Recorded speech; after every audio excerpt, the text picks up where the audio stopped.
गणेशाय नमः। नमस्कार, मैं अविनाश सिंह। आज हम बात कर रहे हैं सिंह राशि और सिंह लग्न के लोगों के लिए 2025 कैसा होने वाला है। पूर्व के चारों राशियों के लिए मैंने कुछ कुछ बताया था, अवश्य देखिए।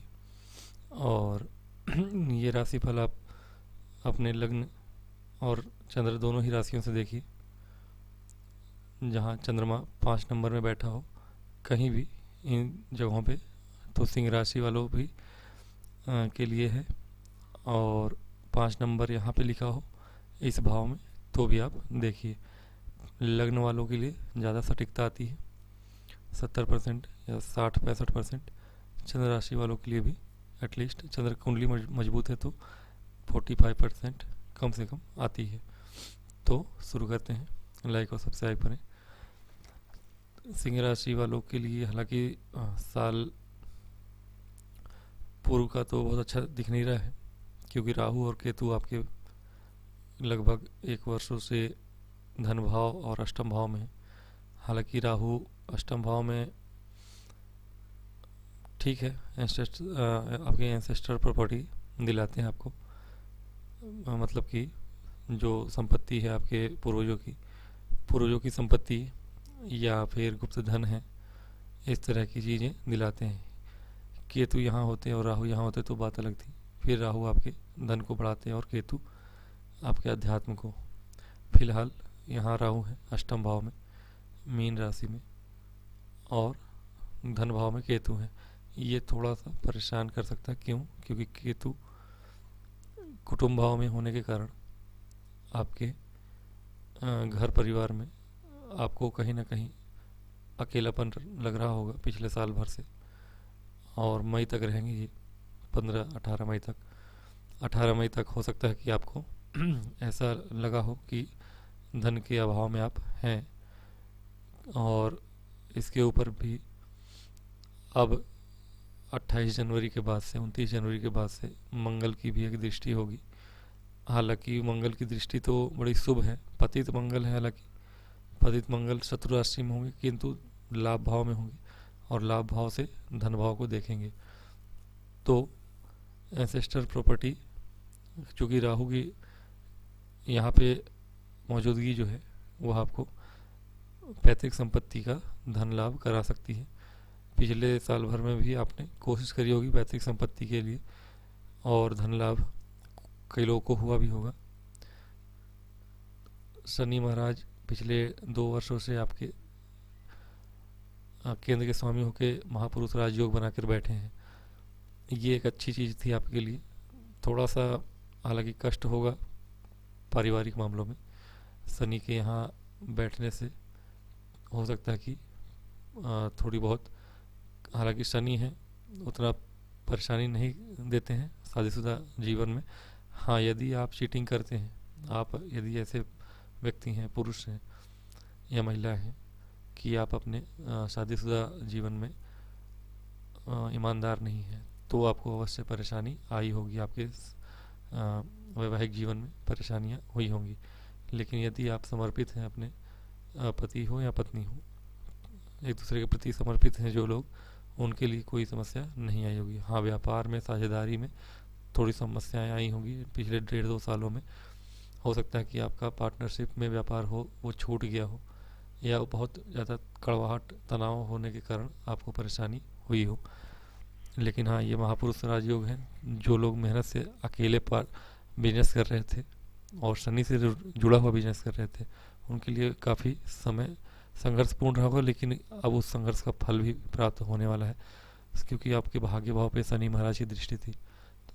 तो जो शनि की तीसरी दृष्टि है आपके भाग्य भाव पे थी पिछले 2 वर्षों से, मार्च तक रहेगी मान लीजिए। 2.25 वर्षों से आप परेशान रहे होंगे। भाग्य भी आपका साथ नहीं दे रहा होगा। आपके जो बिजनेस थे जो अच्छे चल रहे थे उसमें संघर्ष देखना पड़ा होगा। लेकिन अगर आपने संघर्ष किया होगा, जी नहीं चुराया होगा संघर्ष से, तो अब उसका परिणाम आपको बहुत ही अच्छा, बहुत ही सटीकता से मिलेगा। लेकिन कहीं ना कहीं सिंह लग्न वालों के लिए समय उतना भी अच्छा नहीं रहा है, क्योंकि आपके मंगल जो कि आपके सुख भाव के स्वामी हैं और भाग्य भाव के स्वामी हैं। तो सुख भाव और भाग्य भाव के स्वामी होकर बहुत दिनों से आपके 12वें घर में बैठे हुए हैं।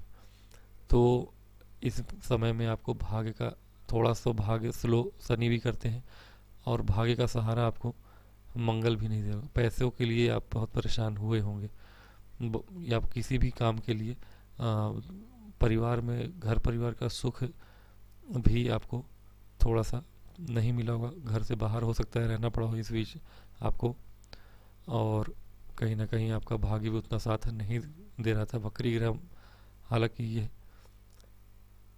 वक्री ग्रह जो भी होते हैं वह बलवान होते हैं, फिर भी वक्री ग्रह बलवान होते हैं, लेकिन यदि 12वें घर में खर्चे का घर है तो आपके भाग्य भाव के स्वामी अगर 12वें घर में बैठे हैं तो निर्भाग्य योग बनाते हैं, और निर्भाग्य योग बनाने के कारण या सुख भाव के स्वामी ही यहाँ बैठे हैं, निस्वाह योग या कोई चतुर्थ भाव में के स्वामी 12वें में बैठ जाए तो ये भी एक दुर्योग ही है।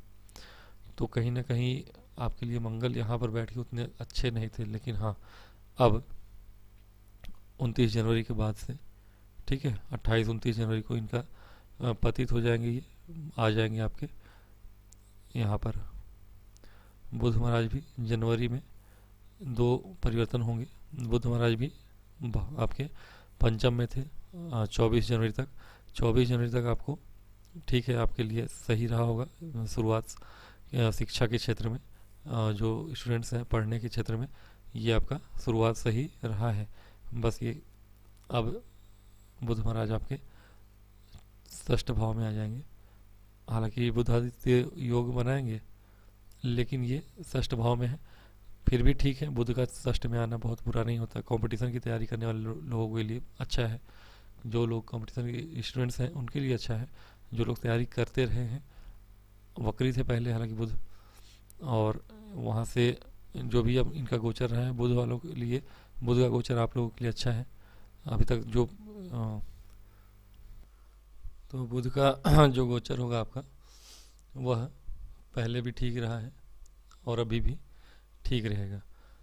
बुध महाराज आपके कुछ दिन तक बुधादित्य योग बनाएंगे, 15 दिनों तक, 20 दिनों तक लगभग। उस 20 दिन में आप कम से कम आपके कंपटीशन यदि एग्ज़ाम्स हैं तो बहुत ही अच्छा समय है इन 20 दिनों में। 25 जनवरी से लेकर आपके 15 फरवरी तक, तो इस बीच में आपके शुक्र महाराज भी यहाँ से गोचर कर जाएंगे 28 जनवरी को। इनका गोचर भी देख लेते हैं। तो शुक्र महाराज आपके मीन राशि में आ जाएंगे। ये बहुत बड़ा परिवर्तन है, अलग से वीडियो बना के बनाने लायक है, लेकिन मैं फ़िलहाल यहाँ बताता हूँ। शुक्र महाराज आपके अष्टम में आ जाएंगे यहाँ से निकल कर। हालांकि शुक्र का यहाँ पर गोचर अभी तक के लिए अच्छा था आपका वैवाहिक जीवन के लिए। शनि महाराज भी थे यहाँ पर, काफ़ी दिनों से थे, लेकिन जब से शुक्र महाराज यहाँ पर थे तब से कम वैवाहिक जीवन में या पार्टनरशिप में थोड़ी मधुरता आई होगी किसी के भी लिए। अब शुक्र महाराज आपके कर्म भाव के स्वामी हैं, कर्म भाव के स्वामी होकर आपके लिए अष्टम भाव में आ जाते हैं। एक तरह से देखा जाए तो कर्म भाव के साथ साथ आपके पराक्रम भाव के भी स्वामी हैं। तो कर्म भाव और पराक्रम भाव दोनों के स्वामी होकर अष्टम भाव में है। तो इस बीच में चूँकि यह शुक्र हैं, कोई अन्य ग्रह होते तो अलग बात थी, लेकिन शुक्र महाराज अगर अष्टम में है तो ऐसे में आपकी गुप्त इच्छाएं, गुप्त भावनाएं, गुप्त काम वासनाएं जागृत हो जाती हैं। शुक्र महाराज के अष्टम में आने से ऊपर से राहु साथ में है, तो राहु किसी भी चीज़ को बढ़ाते हैं। तो शुक्र और राहु दोनों साथ में अष्टम भाव में यदि हों, हालांकि ये गुरु की राशि में है, गुरु की, और यहाँ पे राशि परिवर्तन हो रहा है, तो ये एक अच्छी चीज़ है कि गुरु शुक्र की राशि में और शुक्र गुरु की राशि में, ये राशि परिवर्तन आपके लिए अच्छा है। तो ऐसे में आपकी कामनाएं वासनाएं तो बढ़ेंगी ही, राहु बढ़ाएंगे उसे, किंतु आप शिक्षा के क्षेत्र में सूक्ष्म अध्ययन भी कर सकते हैं, क्योंकि गुरु धन और शिक्षा के कारक है। आपके धन भी वृद्धि होगी, गुप्त और पैतृक संपत्ति जो आने वाली है कहीं ना कहीं से आपका व्यवस्था बन जाएगा। शुक्र महाराज यहाँ बहुत दिनों तक रहेंगे, इतने दिन रहते रहेंगे हर जगह हालांकि, लेकिन इस वर्ष जो है रहेंगे। क्यों? क्योंकि इस समय पृथ्वी से देखने पर शुक्र महाराज पीछे मतलब स्लो होंगे, क्योंकि पृथ्वी की गति इनसे आगे बढ़ जाएगी। तो ये धीमा दिखेंगे पहले, तो फिर पीछे जाते दिखेंगे, यानी वक्री दिखेंगे। तो वक्री चाल दिखेगी इनकी। तो स्लो होना, फिर वक्री होना, फिर मार्गी होना, अपने सामान्य गति पे आना, इन सब के चक्कर में ये कम से कम 3 महीने यहीं रहेंगे, मीन राशि में मई तक रहेंगे। ये बड़ी अच्छी चीज़ है कि इन 3 महीनों में आपके लिए कम से कम गुरु भी मई तक यहीं पे है और शुक्र भी। शुक्र 15 दिन अधिक रहेंगे, गुरु 14 मई तक यहाँ पर है और ये लगभग 31 मई तक हैं। तो शुक्र और गुरु का सम्मेलन यहाँ 2.5 महीनों के लिए होगा। ये बहुत ही अच्छा समय होगा आपके लिए। पूरा फरवरी, पूरा फरवरी, पूरा मार्च और पूरा अप्रैल, 3 महीनों के लिए, लगभग 3.5 महीनों के लिए। तो 3.5 महीने यदि ये एक दूसरे की राशि परिवर्तन करके एक दूसरे की राशि में बैठे हैं, इसका मतलब यह है कि गुरु यानी ज्ञान सूक्ष्म जो अध्ययन करने वाले लोग हैं, तो अभी के लिए 15 दिन तो ठीक है। शुक्र का गोचर भी यहाँ आपके लिए अच्छा है, अभी पढ़ाई में मन लगेगा। लेकिन उसके पश्चात आपको थोड़ी अपनी काम वासनाओं पे लगाम लगाना पड़ेगा। क्यों? क्योंकि पैतृक संपत्ति के लिए अच्छा है 3 महीना, लेकिन हाँ, जो स्टूडेंट्स हैं उसके लिए दिक्कत होगी, क्योंकि आपकी इच्छाएं बहुत बढ़ जाएंगी और कहीं ना कहीं मंगल महाराज भी आपके लाभ भाव, काम भाव में ही रहेंगे, इच्छा भाव में रहेंगे। तो आपकी इच्छाएं बढ़ती ही जाएंगी। और कैसी इच्छाएं? फ्री वाली इच्छाएं। और गवर्नमेंट हमारी फ्री इस समय जैसे कि बहुत दे ही रही है, सभी चीज़ें फ्री भी ही मिल रही हैं।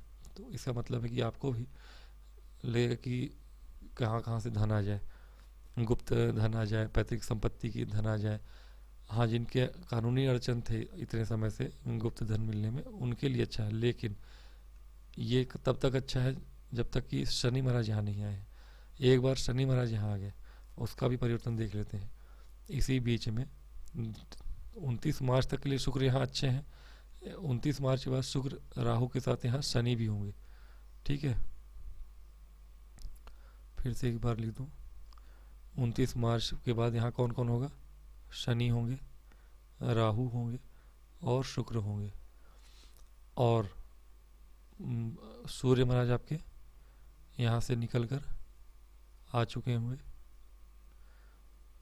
15 फरवरी को, यहाँ आएंगे 15 फरवरी से 15 मार्च तक।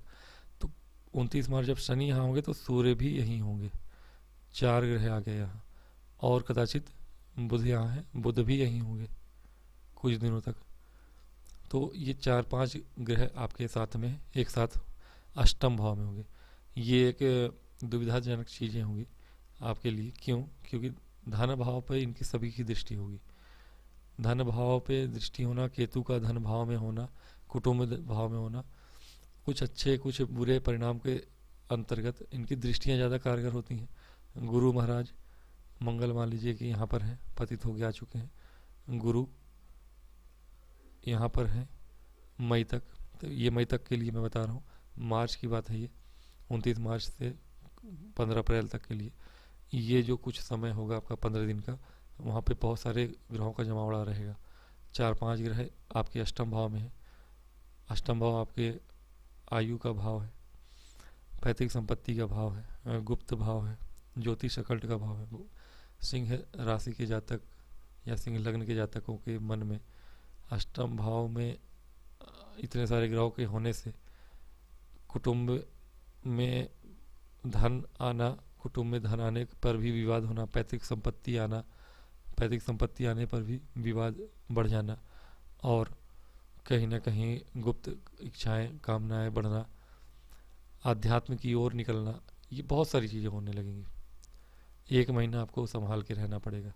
कम से कम 1 महीने के लिए आप कोशिश करेंगे कि 15 मार्च से लेकर और 15 अप्रैल तक, 15 मार्च से 15 अप्रैल तक, क्योंकि शनि 29 मार्च को आएंगे, लेकिन उनके प्रभाव जो हैं पहले ही देखने को मिलेंगे। 15 अप्रैल मैं कहूँ, बल्कि आप मई तक मानिए, जब तक राहु यहाँ से निकल नहीं जाते। हालांकि मार्च में सूर्य बुध चले जाएंगे 15 मार्च के बाद, और शनि और राहु बचेंगे और शुक्र बचेंगे, 3 ग्रह बचेंगे। लेकिन जब तक ये सभी हैं तब तक आपके धन के लिए धन हो सकता है कि आपके अचानक से धन प्राप्ति हो, क्योंकि अचानक से धन प्राप्ति भी होती है, गुप्त भाव और पैतृक भाव है। अचानक से बड़ा धन लाभ हो सकता है, सभी का धन भाव पे दृष्टि होना यह संकेत करता है। शनि 29 मार्च को जब यहाँ आएंगे तो इनकी दृष्टि जाएगी सेकेंड हाउस पे, वृषभ राशि यानी शुक्र के ही राशि में। तो ये शुक्र के शुक्र की राशि में देखेंगे, लेकिन ये तीसरी भाव में तीसरी दृष्टि से देखेंगे दसम भाव को।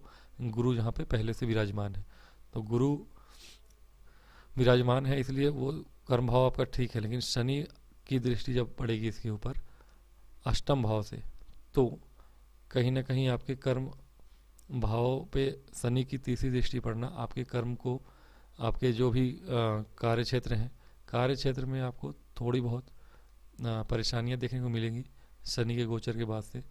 क्यों? क्योंकि कार्य क्षेत्र में हो सकता है कि संघर्ष आपका बढ़ जाए। संघर्ष बढ़ाते ही हैं शनि।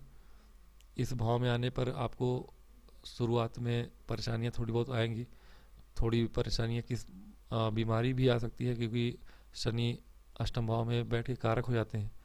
कारक हैं, लंबी आयु देते हैं लेकिन लंबी बीमारी भी देते हैं। तो इस समय में आपको बच के रहना पड़ेगा बीमारियों से। अगर आप उस उम्र के पड़ाव पर हैं, 55 प्लस हैं या 50 प्लस हैं आज के युग में, तो आपको थोड़ा सा ध्यान रखना पड़ेगा अपना, थोड़ी सी डिजीज को लेकर, परेशानियों को लेकर, हड्डी से जुड़ी बीमारियों को लेकर, घुटनों की दर्द से लेकर, ये सभी चीज़ों को आप देखिए। और कार्य क्षेत्र में भी आपको थोड़ा सजग रह के और तत्परता से ओवर काम करना पड़ेगा थोड़ा। मतलब कि अभी तक आप कम कर रहे थे थोड़ा, तो अब आपको थोड़ा बढ़ाना पड़ेगा उसे। हालांकि गुरु का प्रोटेक्शन रहेगा आपके पास मई तक के लिए, तो सवा महीने के लिए, लगभग 1.5 महीने के लिए आपके पास गुरु का प्रोटेक्शन रहेगा। गुरु महाराज आपको तो कुछ दिन बचाएंगे। शुक्र चूँकि वहीं पर है, तो शुक्र चूँकि शनि के साथ है तो इनके प्रभाव में उतनी शुक्र के राशि, हालांकि मित्र राशि है, इतना समस्या नहीं देते हैं। लेकिन शनि है और दृष्टि ही किसी भी ग्रह की ज़्यादा प्रभावशाली होती है। तीसरी दृष्टि शनि की होने के कारण थोड़ी बहुत संघर्ष करने को देखने को मिलेगा आपको मई के बाद ज़्यादा, क्योंकि मई के बाद शुक्र भी यहाँ नहीं होंगे, गुरु भी यहाँ नहीं होंगे। शुक्र चले जाएंगे आगे और गुरु भी चले जाएंगे आगे, तो ये दोनों ही चले जाएंगे तो प्रोटेक्शन खत्म हो जाएगा गुरु और शुक्र दोनों से। तो शनि की डायरेक्ट दृष्टि यानी कि 15 मई के बाद से आपको कार्य क्षेत्र में थोड़ी अधिक मेहनत करने की आवश्यकता पड़ेगी।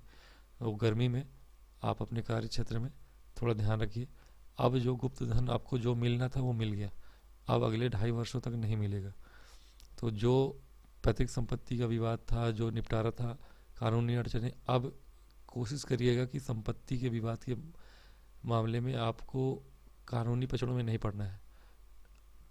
क्योंकि हालांकि पढ़ेंगे आप, लेकिन पढ़ेंगे तो 2.5 वर्षों तक के लिए लटक के जाएंगे। मतलब अगर आप इस बीच में मान लीजिए कि मार्च 29 के बाद से अगर किसी कानूनी पचड़े में पड़ते हैं, पैतृक संपत्ति के विवाद को लेकर, अपनी ही भूमि की विवाद हो, प्रॉपर्टी की कोई भी विवाद हो, किसी भी प्रकार के गुप्त धन की विवाद हो, किसी भी प्रकार की संपत्ति की, और मूल रूप से पैतृक संपत्ति की, तो उस चक्कर में कोशिश करिएगा कि कानून का सहारा ना लें, और लेते हैं तो फिर उसको लंबे समय के लिए ध्यान में रख के ही करिएगा। क्योंकि शनि जब तक यहाँ है तब तक आपका फैसला नहीं होगा, ना पैतृक संपत्ति मिलेगी। तो 29 मार्च के पहले पहले जो पैतृक संपत्ति के योग बनेंगे आपके, शुक्र सूर्य ये अभी आ जाएंगे आपके फरवरी से। तो फरवरी और मार्च 1.5-2 महीने के लिए अच्छा है। इन समय में आपको पैतृक संपत्ति पूरी तरह से प्राप्त होगी। अगर हो गई तो अच्छी बात है, नहीं हुई तो फिर आप भूल जाइए अगले 2.5 वर्षों के लिए। जब से शनि यहाँ होंगे फ्री का धन आपको नहीं मिलेगा, तो फ्री के धन के लिए भूल जाइएगा।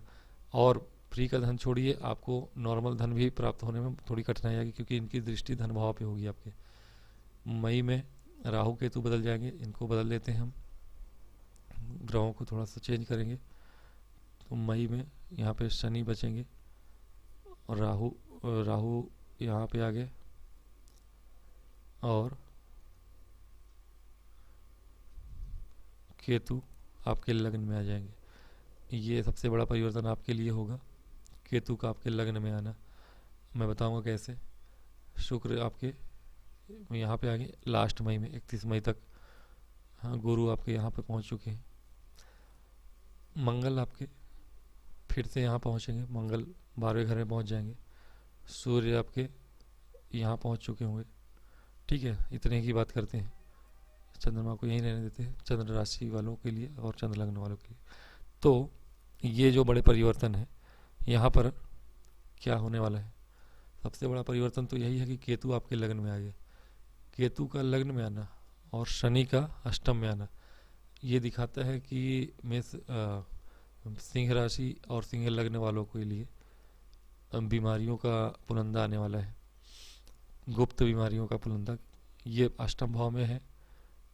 गुप्त बीमारी, हड्डियों से जुड़ी बीमारी, अंदरूनी बीमारी, और उसके कारक बन के केतु आपके लग्न में आ गए। लग्न में केतु होना यानी 100% है कि बीमारी आपको देकर जाएंगे अगले 1-1.5 वर्षों में, और शनि उनका सपोर्ट करेंगे।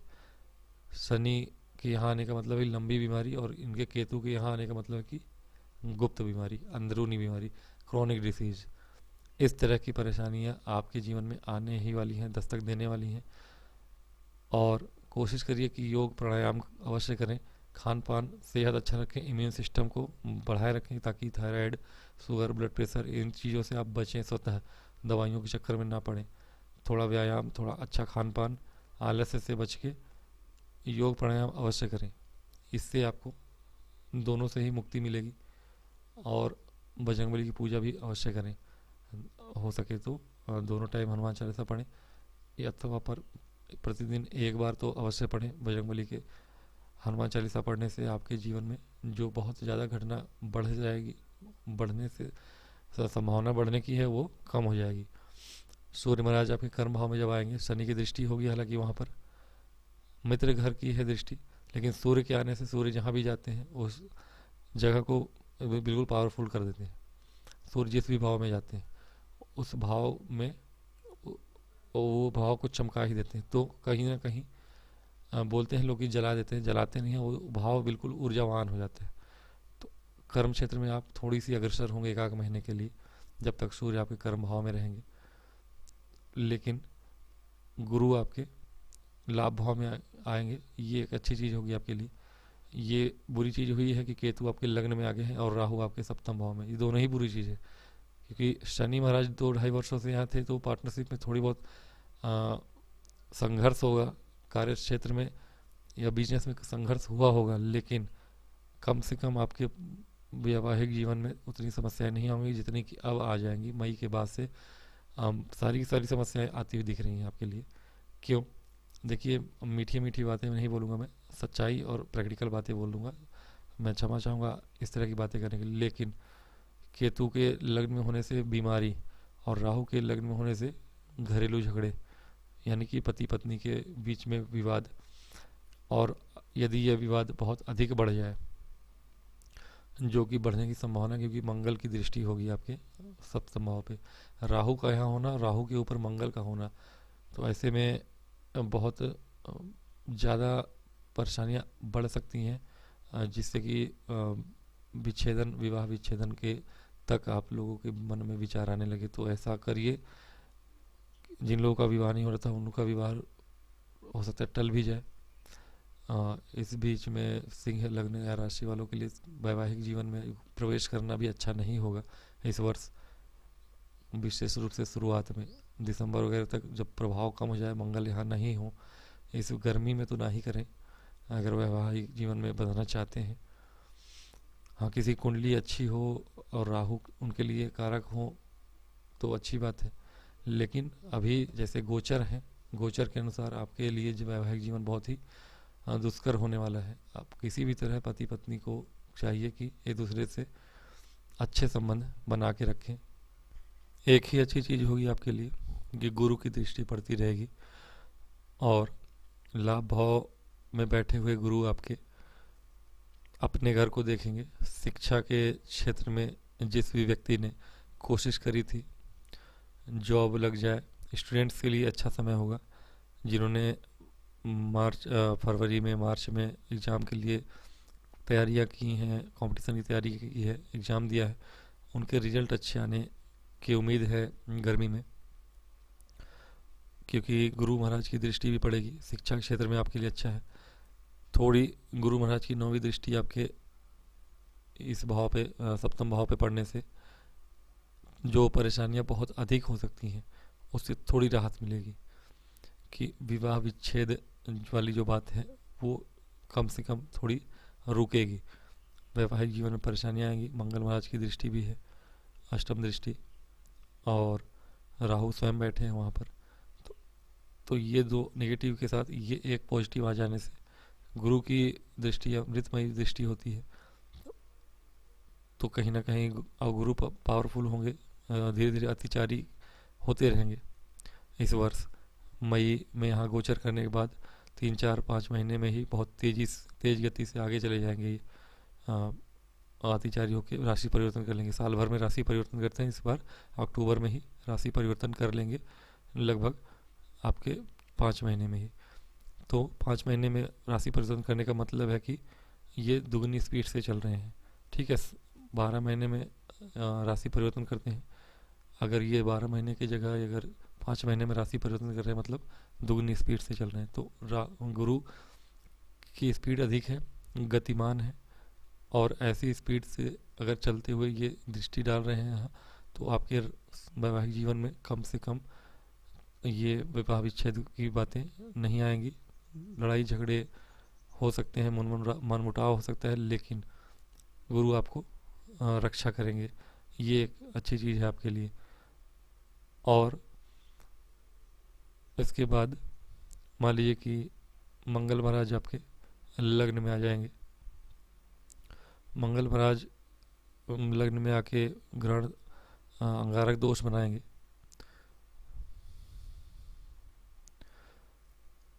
तो मंगल का लग्न में आना, मित्र राशि में आ रहे हैं हालांकि, लेकिन केतु के साथ हैं। केतु के साथ मंगल, ये एक और बुरी चीज़ होगी। अंगारक दोष ही बनाएंगे, लेकिन ऐसा कोई प्रभाव नहीं है।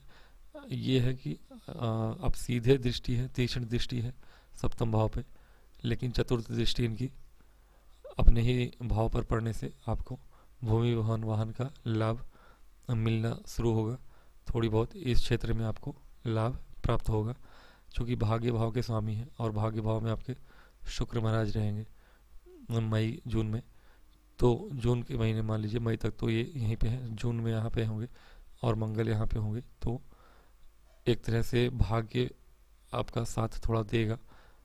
शुक्र जातक, स्त्री जातक है यदि जाति का है, तो उसके लिए उसके पति के भाग्य में बढ़ोतरी होगी।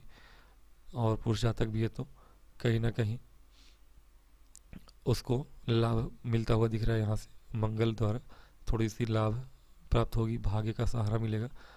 और भाग्य के सहारे लग्न में मंगल होंगे, क्रोध बढ़ेगा आपका। और वैवाहिक जीवन में यदि ज़्यादा उतार चढ़ाव ना हो तो कोशिश यही रहे कि आप अपने भूमि भवन वाहन और परिवार में थोड़ी खुशहाली लेकर आएंगे। भाग्य का सहारा यहाँ पर प्राप्त होगा आपको जून उनके महीने में, ये अच्छी चीज़ होगी। लेकिन अब पूरे साल भर 1 1.5 वर्षों के लिए अगले वर्ष के अक्टूबर तक, यानी 2026 के अक्टूबर तक आपको ये चीज़ ध्यान रखना पड़ेगा कि राहु केतु आपके यहाँ पर है। तो अगले 1 1.5 वर्षों तक आपको पति पत्नी के बीच पार्टनरशिप में समझदारी से रहना पड़ेगा। पार्टनरशिप में तो आप ठीक करेंगे व्यापार के हिसाब से, क्योंकि व्यापार के मामले में आप राहु का यहाँ होना, यानी कि व्यापारिक बुद्धि तो आपकी बढ़ जाएगी। आप धोखा कर सकते हैं, है ना, मतलब स्वयं आप अपने पार्टनर को धोखा देकर अपने व्यापार में लाभ कमा सकते हैं। राहु का व्यापार भाव में आना यानी आपके व्यापार में कुटिल बुद्धि देगा और चतुराई बढ़ाएगा, सिक्स सेंस बढ़ाएगा कि कौन सा व्यापार करें। व्यापार को बहुत ज़्यादा एक्सपेंड करने की भी आप सोचेंगे, ये एक अच्छी चीज़ होगी। इनके पंचम दृष्टि आपके लाभ भाव पे होगी, जहाँ की गुरु महाराज अति गतिमान स्थिति में होंगे, है ना। 1 2 3 4 5 पंचम दृष्टि से ये लाभ भाव को देखते हैं रहेंगे यहाँ से। तो व्यापार में आपको लाभ तो प्राप्त होगा, बस पति पत्नी के आपके रिश्तों में, पार्टनरशिप में व्यापार है तो उसमें समस्याएं आ सकती हैं, लेकिन यदि स्वतंत्र व्यापार है आपका, वैसे में आपको लाभ की प्राप्ति होगी। और आपको कड़ा मेहनत करना पड़ेगा, क्योंकि इस भाव के स्वामी आपके अष्टम भाव में है। ठीक है, तो षष्ठ भाव के स्वामी अष्टम भाव में ही एक तरह से राजयोग ही बनता है, इसमें कोई दिक्कत नहीं है, हर्ष योग बनाते हैं। तो हर्ष नाम का राजपुरुष नहीं, हर्ष नाम का योग बनाएंगे शनि जब यहाँ पहुँचेंगे, क्योंकि ये षष्ठ के भी स्वामी हैं, तो षष्ठ के स्वामी होकर अष्टम में बैठे हैं, तो रोग ऋण शत्रु से भी आपको बचाएंगे शनि महाराज। क्या है कि शनि हो या राहु हो, रोग ऋण और शत्रु, राहु चूँकि शनि जैसे ही व्यवहार करते हैं, राहु और शनि जस्ट अपोजिट है, हालांकि ये बहुत तेज काम करने में विश्वास रखते हैं और ये बहुत धीमे चलते हैं, ये जस्ट अपोजिट है, लेकिन फल देने के मामले में बोला गया है कि, हालांकि मैंने अभी तक पाया तो नहीं है राहु और शनि एक दूसरे पर प्रभाव डालें तो बात अलग है, लेकिन कहीं ना कहीं राहु शनि में अंतर बहुत होता है। राहु हर चीज़ को बहुत तेज़ी से करते हैं और बहुत जल्दी बढ़ा के चढ़ा के दे देते हैं, अच्छा बुरा कुछ भी करिए आप मिल जाता है आपको, बुरा करें तो जल्दी मिलता है। शनि आपको नाप तोल के पहले रुलाते हैं, मारते हैं, पीटते हैं, उसके बाद थका थका के हरा देते हैं, फिर देखते हैं कि आपने हार मान लिया है, थक गए हैं या ईमानदारी से काम किया है। यदि आपने ईमानदारी से काम किया है तो आपको प्राप्त होती हैं वो चीज़ें, और जितना काम किया है उतना ही प्राप्त होता है। तो शनि और राहु में ज़मीन आसमान का अंतर है। कहा जाता है कि शनि और राहु एक जैसे हैं, लेकिन बिल्कुल एक जैसे नहीं है। तो राहु की दृष्टि जो है, हालांकि बहुत से लोग मानते हैं कि दृष्टि होती ही नहीं है, लेकिन कईयों का मानना है कि होती है। तो पंचम दृष्टि जो होती है राहु की, बहुत ज़्यादा देने वाली होती है। शिक्षा के क्षेत्र में गुरु यहाँ बैठे हैं, और गुरु यहाँ बैठे हैं और राहु देख रहे हैं, तो गुरु शिक्षा के ही नहीं धन के भी कारक हैं। तो पार्टनरशिप में व्यापार कर रहे हैं आप, तो आपको धन प्राप्ति होगी ही होगी, ये तो है। लड़ाई झगड़े मत करिएगा पति पत्नी, उसके अतिरिक्त राहु आपको व्यापार में फ़ायदा करवाएंगे। केतु लग्न में है, तो सिक्स सेंस आपका बढ़ेगा। जो इच्छा आपके अंदर की है, जो दिल की इच्छा है आपकी, वो अवश्य करिए। ऐसे समय में जो लोग प्रॉपर्टी का बिजनेस करते हैं या फिर भूमि भवन वाहन से जुड़ा हुआ, मान लीजिए कि प्रॉपर्टी डीलिंग हो, वाहन की डीलरशिप हो आपके पास, इस तरह के बिजनेस व्यापार में जो भी लोग हैं उनको बहुत लाभ होने वाला है। क्योंकि राहु, देखिए ये आपका भाव जुड़ रहा है कौन सा, मंगल महाराज बैठे हैं अपने घर को देख रहे हैं, भूमि भवन वाहन के घर को लग्न में बैठे हैं और देख रहे हैं व्यापार के भाव को, और राहु देख रहे हैं लाभ भाव को। तो अब यहाँ से, और गुरु भी आपके 1 2 3 4 5 पराक्रम भाव को देख रहे हैं पंचम दृष्टि से, ठीक है, और सप्तम दृष्टि से शिक्षा भाव को, और नवम दृष्टि से इसी भाव को देख रहे हैं। तो इस तरह से आपके लाभ भाव और आपके सप्तम भाव व्यापार भाव, ये दोनों जुड़े हुए हैं, और यहाँ से आपका चतुर्थ भाव भी जुड़ा हुआ है। यानी व्यापार, जो भूमि प्रॉपर्टी डीलिंग, वाहन की डीलिंग, इन सब चीज़ों में है, उनके लिए बहुत ही लाभकारी समय होने वाला है। जो भी लोग पेट्रोलियम और ईंट भट्टों का काम करते हैं, उनके लिए बहुत अच्छा समय आने वाला है। बस आप क्रोध से बचिएगा। क्रोध से आप परिवार प्लस बाहर के भी लोगों से समस्याएं खड़ी कर सकते हैं, क्योंकि मंगल आपके लगन में जब होंगे तो समस्याएं आ सकती हैं 1-2 महीने के लिए। जून जुलाई इन समयों में आप व्यापार में तो आगे बढ़ेंगे, तरक्की होगी आपकी, लेकिन मेहनत थोड़ा अधिक करना पड़ेगा, ये अलग बात है। मेहनत थोड़ा अधिक करना पड़ेगा। सूर्य भी यहाँ पे होंगे, तो जून जुलाई में सूर्य यहाँ होंगे, फिर अगस्त में यहाँ आएंगे। तो सूर्य आपके लाभ भाव में जब होंगे, है ना, आधे जून आधे जुलाई में, 15 जून से 15 जुलाई तक लगभग, तो इस समय में आपको और भी अधिक फायदा देखने को मिलेगा। उस समय शनि महाराज जुलाई में वक्री हो जाते हैं आमतौर पे, जून आखिरी में, जुलाई शुरुआत से ही। तो वक्री शनि आपके फिर से पीछे का प्रभाव देना शुरू कर देंगे, तो सप्तम भाव का प्रभाव देंगे। तो ये समय आपके लिए फिर लाभकारी होगा 2-3 महीने के लिए। उसके बाद अक्टूबर में गुरु महाराज भी, अक्टूबर में गुरु महाराज आपके आ जाएंगे अतिचारी होकर यहाँ पर। शनि महाराज अगर वक्री हैं तो यहाँ का प्रभाव दे रहे हैं, राहु यहीं पर है, मंगल यहाँ पर आ जाएंगे, और कहीं ना कहीं केतु महाराज यहीं पे है, और गुरु यहाँ पे है, और सूर्य अक्टूबर में यहाँ पे होंगे, और कौन रह गया आपका, शुक्र मान लीजिए लाभ भाव में आ चुके होंगे, अथवा और आगे जा चुके होंगे कदाचित।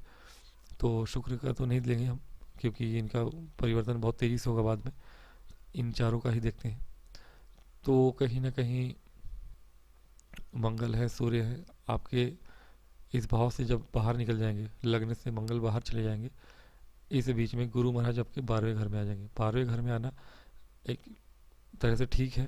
12वें घर में आएंगे तो आपके लिए यह अष्टम भाव के स्वामी है। अष्टम भाव के स्वामी होकर 12वें में बैठेंगे तो ये आपके लिए राजयोग ही बनाएंगे, इसके लिए कोई समस्या नहीं है। और चंद्रमा की राशि में होंगे, कर्क राशि में उच्च के हो जाएंगे, तो ये आपके लिए बहुत ही अच्छा समय एक बार फिर आएगा कि गुरु उच्च के होंगे। तो विदेश से जुड़ा हुआ व्यापार जो कर रहे हैं लोग, विदेश से जुड़े हुए व्यापार में आपको इनकी दृष्टि होगी एक षष्ठ भाव पे और एक अष्टम भाव पे, तो शनि से भी आपको बचाएंगे। ये अपने ही घर को देखेंगे, उच्च के होके अपने घर को देखेंगे। तो एक बार फिर से, हालांकि यहाँ पर शनि पैतृक संपत्ति में आपको परेशानी में डाले हुए होंगे, जो कि अगर किसी ने गलती से भी केस फौजदारी कर दी है अपनी पैतृक संपत्ति को लेके तो वो फंसा हुआ होगा। तो ये समय जो होगा अक्टूबर नवंबर के समय दिसंबर तक, मेरे ख्याल से अत्याचारी होकर दिसंबर तक रहेंगे, लास्ट दिसंबर तक 24-25 तक। तो 2-3 महीने में लास्ट में आपको उस केस में जीतने की संभावना बढ़ जाएंगी अगर केस किसी ने किया है पैतृक संपत्ति का। और विदेश से जुड़े हुए लोगों को धन लाभ होने के आसार होंगे। और शिक्षा में कोई व्यक्ति स्टूडेंट जो बाहर जाना चाह रहा है अक्टूबर से नवंबर दिसंबर तक के महीने में किसी भी स्टूडेंट को बाहर जाने का मौका ज़रूर प्राप्त होगा शिक्षा के क्षेत्र में। जिसने भी आपके फॉर्म भर रहे हो विदेश जाने के लिए या कहीं भी बाहर एग्ज़ाम या पढ़ाई के लिए, तो वो अवश्य आपको पूरा होता हुआ दिख रहा है। तो कुल मिला के आपको अभी थोड़ा सा सजग रहना है। आपको मान लीजिए कि 15 मार्च से लेकर लगभग 15 मई तक, 15 मार्च से 15 मई तक आप थोड़े से सजग रहिए।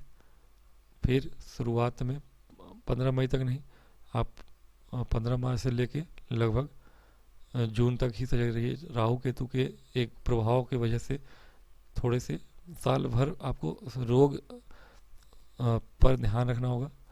बाद में जब गुरु यहाँ आएंगे अतिचारी लास्ट में, तो इस भाव पर भी दृष्टि होगी, हालांकि नीच की दृष्टि होगी। उच्च के होके नीच की राशि को देखेंगे, फिर भी रोग रीढ़ शत्रु से आपको रक्षा करेंगे, चूँकि बीमार आप हो रहे होंगे उस समय तक। ठीक है, तो आपके लिए बीमारियों का बस समस्या आ सकता है इस वर्ष। बीमारी से अगर बचे रहें तो सब कुछ सही है। तो ये सारी चीज़ें आपके जीवन में घटने वाली हैं। साल मिला जुला है, लेकिन हाँ कुछ अच्छी चीज़ें भी होंगी आपके लिए। थोड़ी बहुत परेशानियाँ बस हैं कि आप शादीशुदा जीवन और आप बीमारी, ये 2 चीज़ों से अगर आप बच जाते हैं तो आप समझिए कि आपके लिए बहुत ही अच्छा होगा।